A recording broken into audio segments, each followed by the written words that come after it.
ជម្រាបសួរក៏ដូចជាសួស្តីអ្នកទាំងអស់គ្នាសូមស្វាគមន៍មកកាន់ Channel KJK Game Survival អូខេហើយឥឡូវយើងមកបន្តជាមួយនឹង Survival Crash 2របស់យើងទៀតនៅអេផ isode ទី7អូខេហើយយើងដឹងហើយការអេផ isode ខ្ញុំបានទៅជីករ៉ែគឺបានរ៉ែតិចតួចទេគឺបានខុបចំនួន9ដុំហើយរ៉ែដែកប្រហែលដុំ6ដុំទេអញ្ចឹងយើងអត់តហ៊ាននៅយូរខ្ញុំខ្លាចសត្វតែហើយវាមករករឿងដល់អញ្ចឹង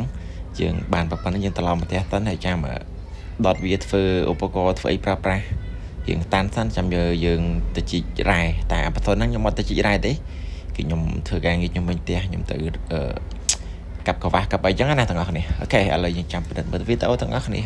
ឡូវខ្ញុំដុតជាមួយកុបហើយមិនក៏ចិត្តជប់ដែរឥឡូវយើងដេកសិនចាំមើលប្រឡងយើងបន្តការងារយើងទៀត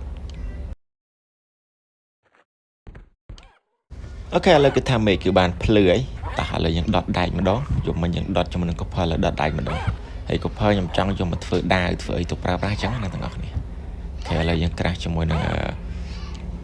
ឈើមួយមកហើយយើងដាក់ក្រាស់ដាវមួយមកអូខេយើងមានដាវសនុកកាប់សាច់វាងាយស្រួលហើយបន្ទាប់ពីនឹងមកខ្ញុំក៏បានចេញមកខាងក្រៅមកតេស្តសមត្ថភាពដាវចឹងទៅវាតាន់បើប៉ុណ្ណាចឹងណាទាំងអស់គ្នាអូខេសាក់កាប់អាសត្វខ្លាចក់នេះមួយមើល1 2រត់មួយទៀតទៅនេះយ៉ាអត់លឿនទេទាញព្រួយសិនផ្លេចដាក់គ្រាប់នៅចិត្ត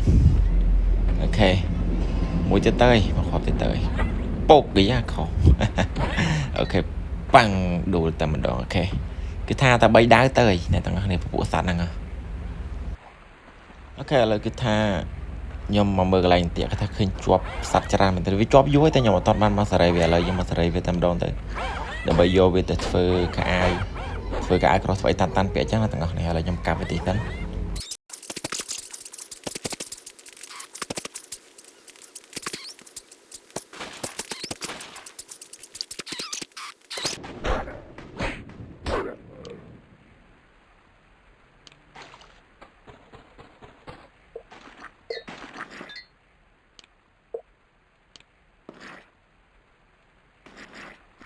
អូខេឥឡូវខ្ញុំត្រឡប់មកដល់ផ្ទះខ្ញុំវិញហើយឥឡូវគឺដៃគឺយើងដុតបានឆ្អិនហើយយើងគិតថាចង់ធ្វើឲ្យក្រោះតែជាមួយតិចទៀតខ្ញុំចង់ទៅប្រមូលផលតាណាមសិនកង្វះយើងដាំកាលពីអេផ isode មុនអញ្ចឹងយើងទៅប្រមូលផលវាសិនហើយចាំយើងត្រឡប់មកធ្វើអីបន្តទៀតអូខេឥឡូវយើងមកប្រមូលផលតាណាមសិនអូខេយើងកាប់ជាមួយកង្វះយើងមកហើយអាកង្វះដែលវាអត់ដុះហ្នឹងគឺយើងកាប់ដែរយើងកាប់វាចោលទៅយកគ្រាប់វាមកដាំវាបន្តទៀតវាថានេះអាហ្នឹងសិតថាវាខូចហ្នឹងអូខេអានេះវាអត់តធំអូខេឥឡូវយើងដាំវាវិញមកគ្រាប់និយាយទៅកង្វះវាបានគ្រាប់ទ្វេគុណបងប្អូន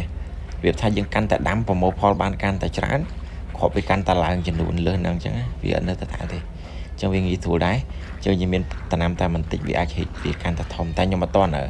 ធ្វើចកាឲ្យវាលយស្អាតទេយើងដាំនៅតាមមាត់ទឹកសិនចាំមើលខ້ອຍៗជាមួយអបសុតក្រោយៗយើងមានពេលតនេពីហោcopper រយបានច្រើនខ្ញុំយើងដាំធ្វើចកាត្រង់កន្លែងនេះខ្ញុំបានក្រាស់ជាមួយនឹង crafting table មួយទុកប្រើប្រាស់នៅហ្នឹងយើងក្រាស់ជាមួយនឹងហៅថាអាណោះដើម្បីជីកដីបន្ថែមភាសាយើងទៅសល់គ្រាប់14គ្រាប់ទៀតអញ្ចឹងយើងមកជីកដីបន្ថែមដើម្បីដាំអូខេយើងដាំតាមមាត់ទឹកហ្នឹងទៅអានេះវាជាភាពងាយស្រួលរបស់យើងដើម្បីបានកង្វះព្រោះតាតិចទៀតដល់ខែត្រជាក់យើងអត់មានកៅអៅពាក់គឺប្រវាអើយទាំងអស់គ្នាអញ្ចឹងបើសិនជាយើងមានកង្វះមកយើងធ្វើកៅអៅលងាពាក់ទៅគឺវាយើងចេញខាងក្រៅកៅដោយសារតែមានកៅអៅលងាអញ្ចឹងគេចេញក្រៅវាអត់ស្អីត្រជាក់ខ្លាំងទេវាជួយការពារយើងទាំងអស់គ្នាកុំឲ្យប្រះសាយកុំឲ្យឈឺអញ្ចឹងណាអូខេហើយបន្ទាប់ពីខ្ញុំបានដាំដំណាំហើយខ្ញុំក៏បានត្រឡប់មកផ្ទះខ្ញុំវិញដើម្បីក្រាស់ជាមួយនឹងអាវយើងធ្វើអាវក្រោះពាក់ហើយទៅជាមួយនឹងអាវកូភើគឺយើងត្រូវការអាវស្បែកកញ្ជ្រោងមួយហើយក៏ដូចជាកូភើ4ដុំអញ្ចឹងបានប៉ុណ្ណឹងវាមានជាអាវក្រោះតានសម្រាប់យើងហើយបន្ទាប់ពីនោះខ្ញុំក៏បានចេញមកខាងក្រៅមកបោចវល្លិដើម្បីយកវាទៅធ្វើខ្សែក្រាស់ជាមួយនឹងខោមួយខ្ញុំគិតថាធ្វើខោស្បែកកញ្ជ្រោងទេយើងក្រាស់ជាមួយនឹងខោក្រោះកាតអញ្ចឹងក៏ប៉ុន្តែហើយដែលខ្ញុំគឺវាខុសទាំងអស់នេះគឺវាត្រូវការស្បែកកញ្ជ្រោងស្បែកខ្លាឃ្មុំទើបយើងអាចយកវាទៅក្រាស់ជាមួយនឹងខោក្រោះបានហើយខ្ញុំច្រឡំដាក់ស្បែកកញ្ជ្រោងទៅមុន យើងប្រមូលទៅវិញសិនយើងក្រាស់ជាមួយនឹងខ្សែសិនដោយសារតែខ្សែហ្នឹងវាត្រូវការaccount ហ្នឹងវាត្រូវការខ្សែ2ទុកចងអញ្ចឹងណាអូខេចេញមកចេញខោក៏ប៉ុន្តែខ្ញុំក្រាស់ជាមួយនឹងខោអាវដៃខោកាដៃអត់កើតទេព្រោះដោយសារតែតតែស្បែកខ្លាឃ្មុំទើបយើងអាចយកមកធ្វើបានឥឡូវដោយសារតែមេឃយប់ផងចឹងយើងដេកទៅចាំប្រាប់ឡើងយើងបន្តការងារយើងទៀតអូខេឥឡូវគឺថាមេឃគឺបានភ្លឺហើយយើងងើបដេកមកគឺយើងតន់ដឹងធ្វើទៀតទេហើយជាទៀតចេញទៅក្រៅខ្ញុំចង់រកស្បែកខ្លះខ្មុំមកប្រើប្រាស់ចឹងណាតែនឹងរកបានអត់ទេចាំមើលជាក់ស្ដែងយើងចេញទៅក្រៅសិនហើយបន្ទាប់ពីខ្ញុំរៀបចំខ្លួនហើយខ្ញុំក៏បានចេញមកខាងក្រៅដើម្បី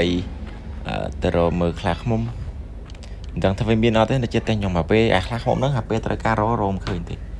បើអត់ត្រូវការរកវិញដើរជួបដើរបុកមកជំងឺយកហ្នឹងអើយតាយើងចេញមកមើលនិយាយទៅយើងឆ្លៀតមករកស្បៀងផងបាញ់សัตว์បាញ់អីផង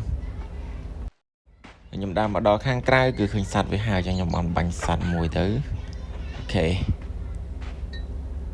គឺថាកពកតែម្ដងទឹកដៃមិនអន់ទេបាទ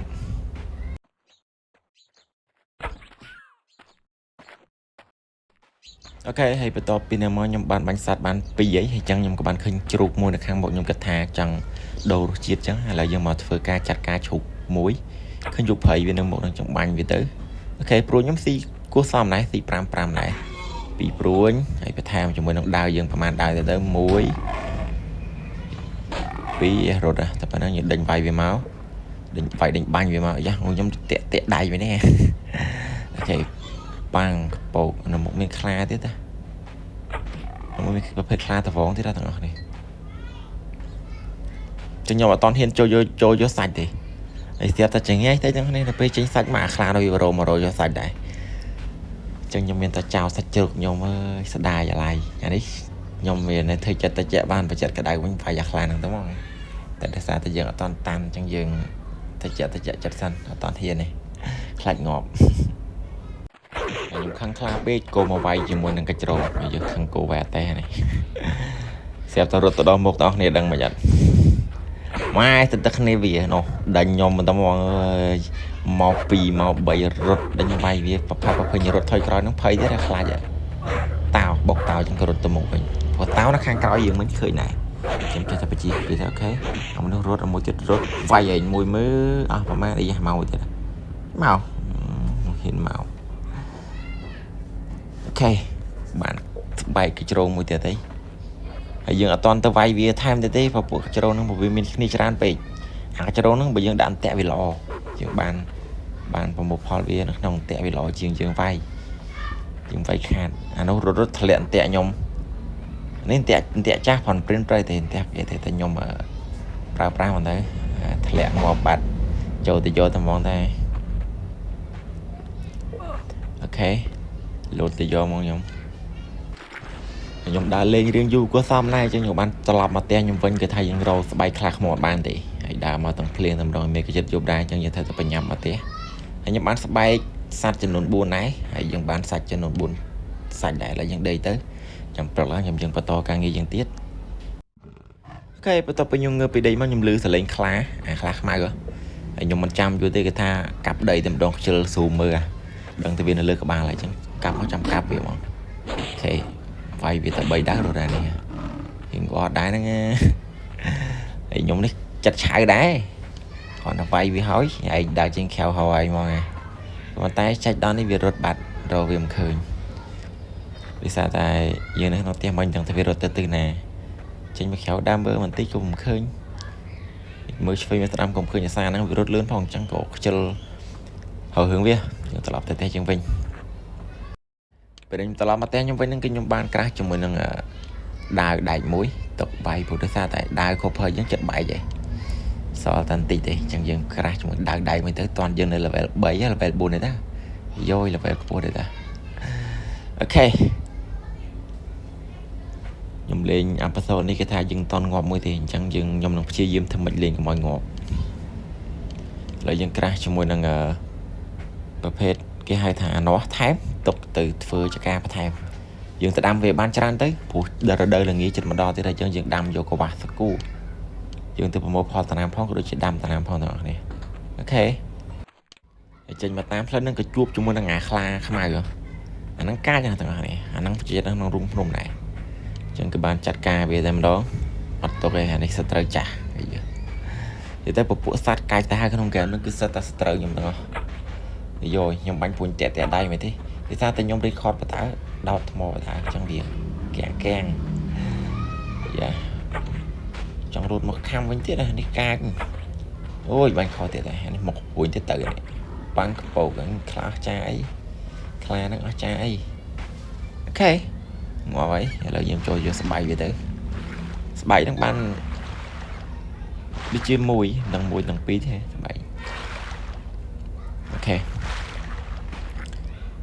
វាស្បែកអត់សូវបានច្រើនដែរបន្ទាប់ពីហ្នឹងមកខ្ញុំបានមកប្រមូលផលតំណាំរបស់ខ្ញុំគឺប្រមូលផលកវាស់អូខេខ្ញុំបោះចោលអីដែលអត់ប្រយោជន៍ចោលទៅគឺយើងកាប់កវាស់ប្រមូលផលមកដាំវិញដូចតាសាមុនអញ្ចឹងបងប្អូនយើងប្រមូលវាបានច្រើនទៅទុកប្រើប្រាស់ពេលរដូវរងាដូចខ្ញុំថាអញ្ចឹងតោះរដូវនឹងវារដូវប្រាំងរដូវវស្សាអញ្ចឹងយើងដាំវាហើយប្រមូលផលវាហើយទុកប្រើប្រាស់ពេលខែល្ងាមានតែអញ្ចឹងទៅពេលខែល្ងាយើងដាំអាចនឹងវាកកវាបណ្ដោះអញ្ចឹងហើយបន្ទាប់ពីខ្ញុំបានដាំតំណាំនៅកន្លែងរោងចាស់របស់ខ្ញុំហើយខ្ញុំមកបង្កើតរោងថ្មីទៀតហើយនៅជុំវិញនេះជុំវិញស្រះមួយនៅចិត្តផ្ទះដែរអញ្ចឹងមកដាំវាបន្ថែមទៀតយើងមានពេលតនេះយើងឆ្លៀតដាំវាហើយចាំមើលប្រហែលជាអេពីសូតក្រោយមិនខ្ញុំអាចនឹងចូលខែវអេពីសូតនេះគឺខ្ញុំដាក់ដាំកវាស់សិននេះនឹងដើរធ្វើការងារជុំវិញផ្ទះទេគឺយើងអត់មានអីធ្វើច្រើនទេហើយអ្នកទាំងអស់នេះមកថ្មីក៏ភ្លេចជួយចុច like និង subscribe ឲ្យ channel KJK Game នេះផងបាទទាំង fan ចាស់ទាំង fan ថ្មីមានអ្នកស្គាល់ខ្ញុំនៅ fan នៅ channel ចាស់ដែរហើយខ្ញុំមកបង្កើត channel ថ្មីធ្វើលើ channel ថ្មីអញ្ចឹងមានអ្នកគាត់នៅចាំខ្ញុំខ្លះអញ្ចឹងណាអូខេឥឡូវខ្ញុំត្រឡប់មកវិញជាមួយ channel ថ្មីហើយអ្នក subscribe ទៅបាន80អ្នកជាងទេខ្ញុំជួយ subscribe ខ្ញុំឲ្យគ្រប់100មកក៏ដូចជាគ្រប់1000មកហ្នឹងហើយអូខេហើយខ្ញុំនឹងឆ្លៀតធ្វើវីដេអូបន្តទៀតឲ្យអ្នកទាំងអស់គ្នាទស្សនាតោះឥឡូវយើងដាំហើយត្រឡប់ទៅផ្ទះយើងវិញទៅកុំនៅយូរពេកតោះឥឡូវយើងត្រឡប់ទៅផ្ទះយើងវិញអូខេហើយហ្គេមនៅអេពីសូតទី7នេះគឺថាមានតែប្រព័ន្ធនឹងទេបាទអរគុណជម្រាបលាអ្នកទាំងអស់គ្នា